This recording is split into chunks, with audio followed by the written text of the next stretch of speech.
I'm not too proud to admit it. Back when I first started coffee, it was a bit of a mystery, and still to this day, I can find it downright annoying. Sometimes it was sweet and luscious, and then sometimes it tasted like a rusty pipe. I mean, what gives coffee? We're meant to be friends. It took a while to work out that coffee didn't hate me.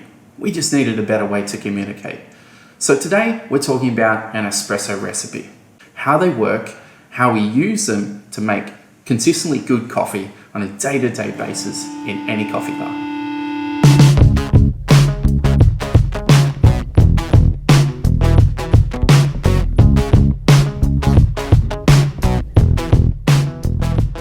Hi, I'm Paul. I'm from the Coffee Science and Education Centre. So, what is an espresso recipe? And just like anything in life, we need a set of guidelines that help us out. Just like pancakes, my go-to recipe is 1 egg, 1 cup of flour, a little bit of baking soda, a little bit of milk, and a little bit of sugar. And I have perfectly fluffy pancakes. But how do we make a perfect espresso? Really, we're going to break it down into 3 parts. The amount of coffee in, the amount of coffee out, and the time that espresso runs. So for this coffee, I know that grinding 21 grams of coffee in, extracting 36 grams of espresso out in about 26 seconds will make something that is super sweet, juicy, tastes a little bit like a strawberry malt milkshake.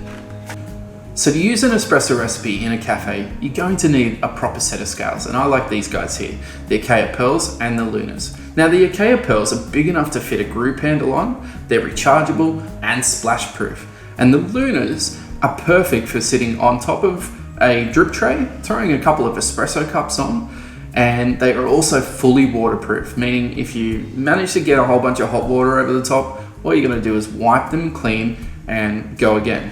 Some other scales aren't definitely worth a look, particularly if you're trying to save a little bit of money. The Hario and also the Barista Smart scales are both really good scales in the marketplace as well. Once you've got your scales, we're ready to dial in. There's 6 main steps. So step 1, grab your scales, throw your group handle on top and tear them off. That basically means reset them to 0. Step 2, put your group handle under your grinder and dose your coffee in. Bring it back to your scales and adjust it to the desired amount. In this case, we're using 21 grams of coffee. Distribute your coffee and tamp it. Step 3, grab your other set of scales for your espresso cups and tear them off. Lock your group handle in and then press the button. Now if your machine has a timer built in, great. But if you don't, grab your iPhone or your vintage pocket watch and time that bad boy, because you want to know how long that espresso goes for. At the very end, you'll hear the machine stop pumping, and that's when you stop the espresso to get the time that your espresso runs in. Now step 5, if you need to make an adjustment, this is where you do it. If your coffee's running too slow, that means your grind is too fine, meaning that the water's restricted and not coming through. So you need to make it coarser. So go up onto your grinder, have a look, and your grinder should tell you which way is coarse and which way is fine. Make a small adjustment. Of course, if your shot is running too fast, we're going to make it finer to slow it down. Now step 6, grind, dose, time, repeat. This is the time that you get to check your shot over and over again until you're really happy with the time that it's running and really happy ultimately with the flavour. Now something to be aware of here, with any automatic grinder that grinds a certain amount of time to give you the amount of coffee, things are going to change when you change the grind. So if you go finer, you're putting more resistance on the blades, meaning in the time that it's grinding, let's say 4.5 seconds, it's going to grind less coffee. Of course, if you go coarser, you're putting less resistance on the blades, meaning that it's going to grind more coffee. So at this point, you're going to have to adjust your time. Now, this is going to take a little bit of trial and error, but over time, you'll get to understand how your grinder works and make those adjustments on the fly. Now, here's a hot tip for any of you that listen maths class at school or have a calculator handy.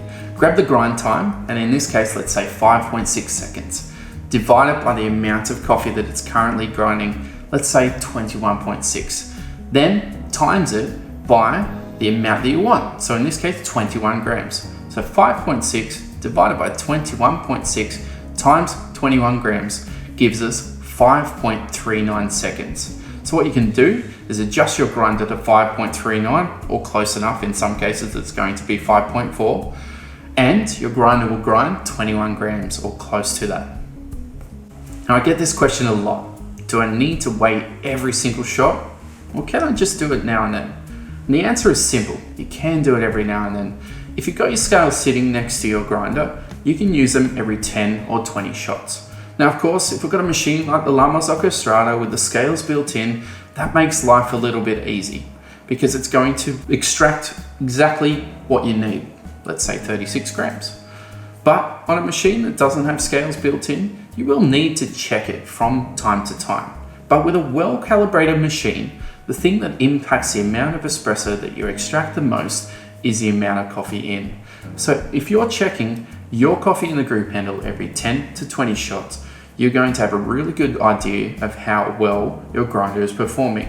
Now, a good quality clean grinder will vary between sort of 0.1 to 0.3 of a gram. And for a milk blend, that's okay. I'm not going to be too fussy about that. But if you have a big variation, you know that you may need to make an adjustment to the grind time or to the grinder itself. So that's the basics of an espresso recipe. But I feel like you want to take it a little bit further. Next time, we're going to do exactly that. We're going to learn how to adjust an espresso by taste. So hit subscribe, post some questions in the comment box. What do you want to know about espresso recipes? So till then, I'll see you next time.